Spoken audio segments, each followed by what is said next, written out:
Ооба. Таңкы эфир. Таңкы эфир.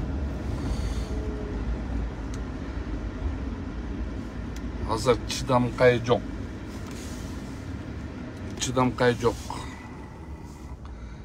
Троллдорго айтып коелу. Жакпаса көрбөй эле койгула. Урматтуу троллдор, фейктер. Бийликтин дакансалары. Бийликтин дакансалары. Көрүп атасыңарбы азыр эмне болуп атканын? Жыргап атасыңарбы? Өзүңөр дагы жүдөп атасыңарбы? Так, 3 киши болду. 3 киши болду. Бөлүшүп коюңуздар. Эфир менен бөлүшүп коюңуздар. 7 киши болду. Бөлүшүп коюңуздар. Мирлан бөлүшүп кой. Кандайсың укам? Жакшысыңбы? Амансыңбы?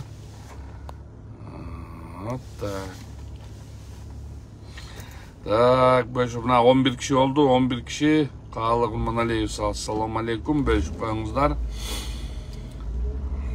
Урматтуу достор, баштайлы. Ринат, ассаламу алейкум. Жакшыбы?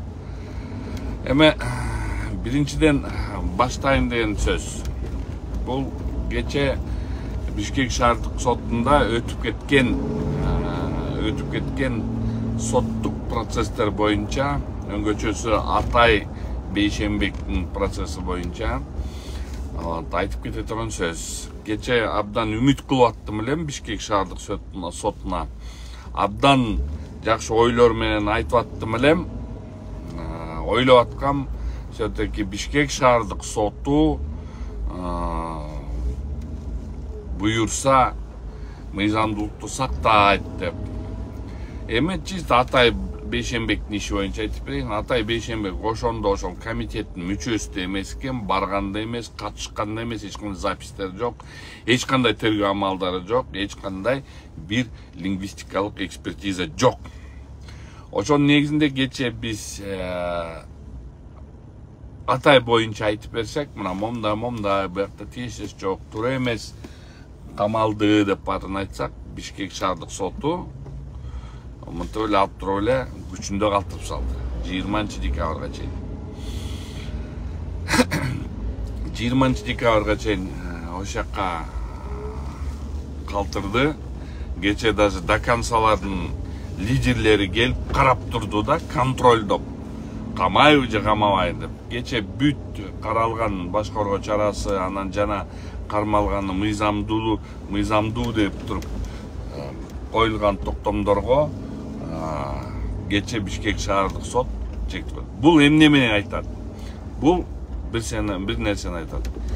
Биз бүгүн Конституцияга кайта эле киргизип коюшубуз керек. Конституциябызга, что сот системасы бул бийликтин бир бутагы деген независимость дегенди бүгүн мындайча айтканда алып койсок болот. Уже керек жок. Бүгүнкү кече күнү мындайча айтканда омин соттук система, независимость, справедливость, законность дегенди кече толугу менен батырып койсо болот. Ошол өлдү деген сөзгө жаназасы кече мындайча айтканда жаназасы окулду. Сот системасынын жаназасы кече окулду толугу менен. Ошондуктан бул жаназа окулган соң сот системасы ишенич сот системасына жок.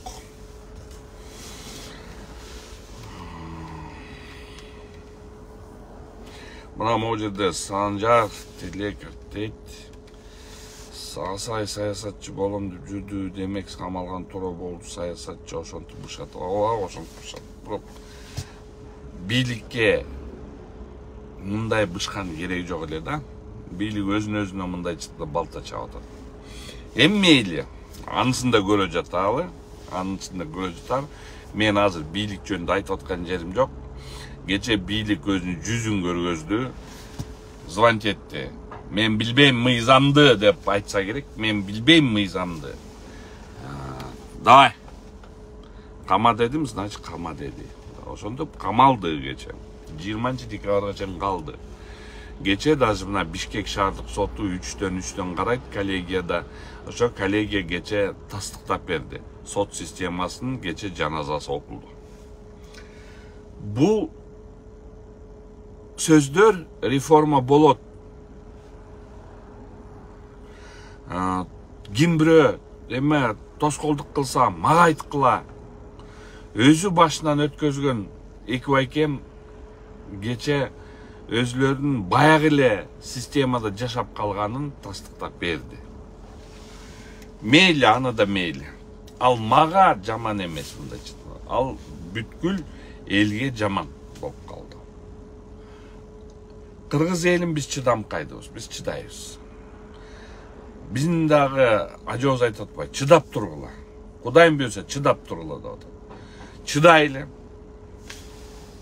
Чыдайлы. Кайсы убакка чейин чыдар экенбиз. Мына могу жерде бирөөнүн акчасын алып алып, анан кийин активисттерди шыбап, жатып алып фейк троллдор акмаксың, тинткенсиң, мынткенсиң деген бүгүнкү күнү силер өзүңөр көрүп атасыңарбы? Ошол кирчү жерге кирип баратканыбызды. Свет канча райондо жок? Карап көрүлөчү. Кыргызстан боюнча веерный отключениялар кетти го. Эстеп көргүлө. Эсти, мындай артка салып көргүлө, эстеп көргүлө да. Бакиевдин малында кандай башталды эле? Эсиңердеби? Шыршов ошондо бүт энергетика жагын карачы эле. Мына бир жумадан бери светтер өчүрүлүп баштады. Чын эмес, мына айткылачы өзүңөр. Чын эмеспи? Свет өчпөй элеби? Мына айткылачы өзүңөр. Ошол фейк троллдор, мен ошол акчаларды албай эле коет элем. Ошо жамандаган. Эмне чын эмеспи? Мына айтсаңар.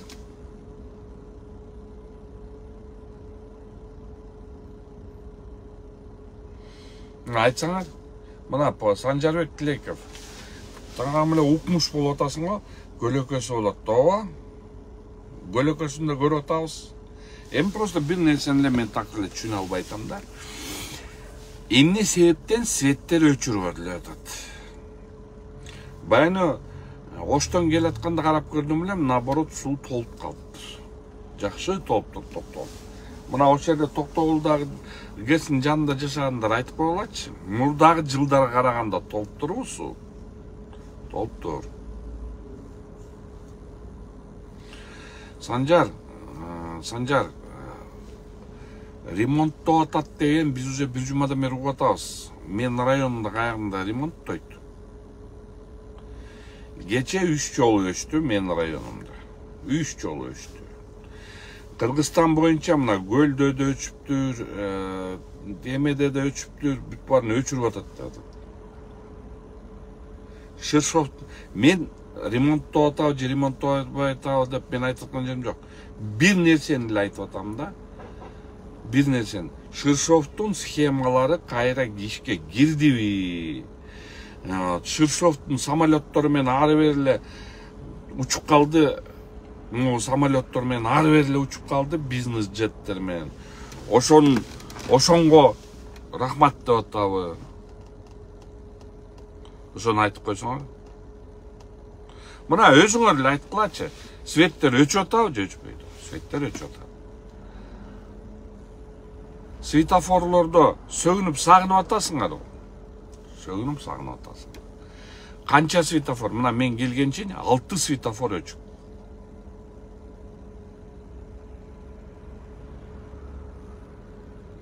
Не дейсиңер? Дагы барып туруп айта берле, биз эм чыдап тургула деп, эм дальше защита кыла берле. Момда айткан активисттерди кармагыла. Силер ошону менен эле алек болуп калбадыңарбы? Активисттерди эметип эле, сөз аңдып эле, ой, силердин бийлигиңерди эч ким талашып аткан жери жок. Бул талаша турган адамдар эмес. Кыргызстанда ар бир жаран билет, что буну деген эч ким жасай албайт. Бияка же Россия менен же Америка кошулбаса. Бакиевдин өзүнүн интервьюсун карабайсыңар. Могул жерде жүргөн тети камалгандан колунан эмне келмегиле? Келбейт.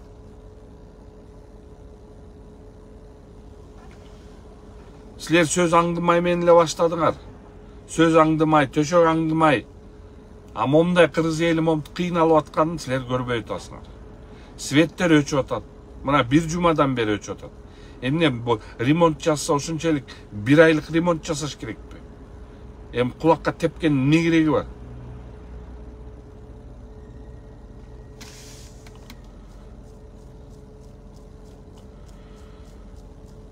Атайды Жапаров дебатка чакырган үчүн өчөшүп атат. А дебатка чакырган жаман ой менен чакырган эмес. Ошол дебатка барганда балкимдир үнүн биздин сөзүбүз жетпей атат деп, ошо дебаттан барып айтмар. Садыр Нуркожоевич, мына мол сөздөрдү айтып атабыз. Моундай жакшы болот эле Кыргызстанга деп айта турган эле сөз болчу. Башка бир эмете турган эмес. Кышкы даярдык көрүп жатышат, брат. Санжар, кыш жаңы келди. Күз, жаз, жай, күз. Эмне кылып жүрдү анда эмес? Айтчы Санжар, Санчик, айтчы досум. 9 ай даярданбаган, азыр кыш келип калганды даярданып атабы.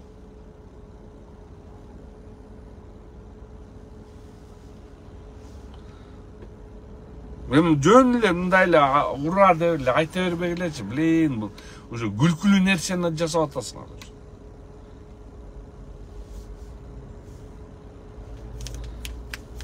Мен сизди дебатка чакырбайт болчумун, түшүндүңүздөр дейт. А мен чакырмакмын. Мен деле чакырмакмын. Мен деле айтып бермекмин. Ай, Садыр Нуркожоевич ошол дебаттан, Садыр Нуркожоевич, момда элдин үнү сизге жетпейт окшойт. Жан жокөрлөрүңөр мону жабалды окшойт сизди деп мен деле айтмакмын.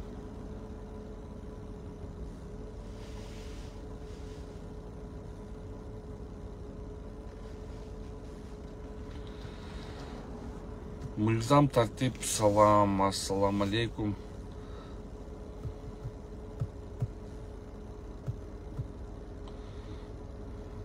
Тарыхта биринчи жолу эки дос өзү чыдабай бийликти таштап кетиши мүмкүн.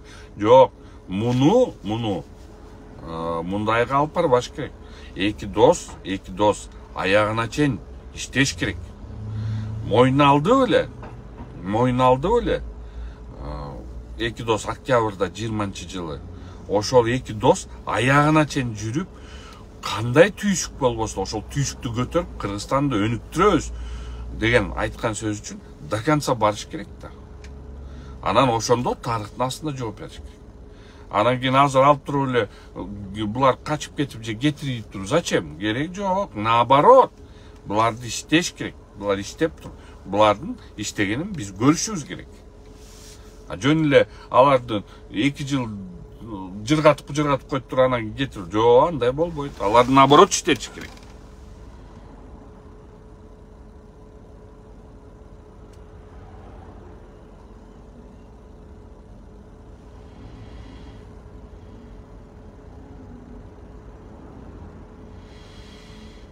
Эме, Санчик, Ошто мага да звонить атышат, Ошто действительно райондон өчүп атат свет. Мына кече эмен балдар звонить этишкен, Алайдан балдар звонить этишти, мына өчүп атат дейт свет. Мына көлдөн өчүп атат свет, чүйдөн өчүп атат свет. Мына шаардын ичинде, мына айтып атпаймынбы, мен Көлмө жакта жашайм, Көлмөдө бизде кече свет 2 жолу өчтү. Эртең менен өчүптүр, анан кечкисин өчтү.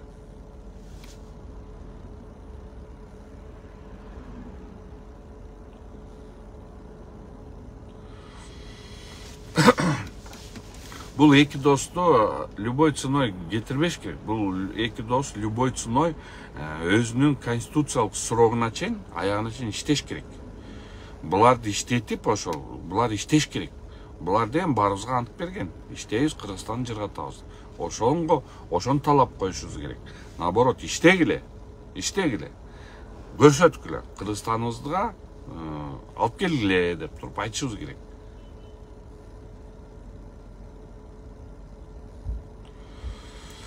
Эми Санчек кече өчкөн болсо бүгүн өчпөй, жашоо ушундай, биз баарын даяр болушубуз керек. Эми билин, ушу азыркы тапта баарына даяр болушубуз керек, тынчыбыз керек деп эле ушинте берсек болбойт да. Мына мен оюмча бул Ширшовдун, мен жеке оюм боюнча бул Ширшовдун чисто Ширшовдун схемасы иштеп атат. Мен оюмча. Балкимдир туура эмес айтып аткандар, бирок Ширшовдун схемасы иштеп атат. Эми мына барыңар эле могу жерде бүт бар эле, мына сокулук өчүп атат дейт, ысык ата өчүп атат дейт, мына ошо элдер эметип атат. Ошолордун баары өчүп атат дейт. Мына иштесин дейт, мөөнөтү бүткөндө отчет беришсин. Мен ойлоп атам, все-таки туура болот болчу, если жыл сайын же 6 ай сайын отчет берип турса, эки дос 6 ай сайын мына мону кылдык, муну кылдык деп туруп отчет берип турса, бүт токтомдордун баарын ачыктап турса, элдин астына, ай мына эл, могу 36 протокол, мына 39 протокол, мына 42 протокол, мына биз 6 айдын ичинде муну жасадык, муну алдык, мынтик, мондай эл үчүн иштеп атабыз деп айтса, бул туура болмок. Ошону менен наоборот элге мындай жакын болмок да.